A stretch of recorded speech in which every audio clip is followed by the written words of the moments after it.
وسوسوں اور برے خیالات سے بچنے کا نسخہ، آسان نسخہ عطا فرمائے۔ اللہ کریم آپ کو اجر عظیم عطا فرمائے، اور اس درس کی بدولت مسلمان جو اس میں موجود ہیں اور جن تک یہ پہنچے انہیں بھی اللہ رب العزت اسلام پر مکمل عمل کی توفیق عطا فرمائے۔ آپ کا بہت شکریہ، آپ نے ہم سب کے لیے دعائیں کی ہیں، آمین کہیں، آمین یا رب العالمین۔ وسوسوں سے بچنے کا آسان نسخہ یہ ہے کہ اپنے ذہن پر ایک دھن ایسی سوار کر لو کہ باقی تمام چیزیں اس میں سے نکل جائیں۔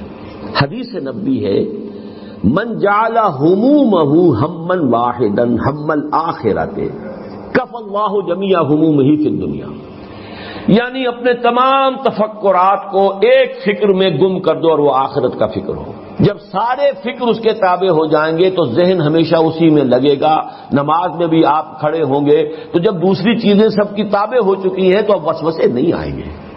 لیکن اگر آپ نے اللہ اور دین اور رسول کو تو دماغ کی ایک گوشے میں گٹھڑی میں باندھ کے رکھا ہوا، باقی سارے دماغ پر قبضہ ہے دولت کا، شہرت کا، وجاہت کا، رشتوں کا، حیثیتوں کا،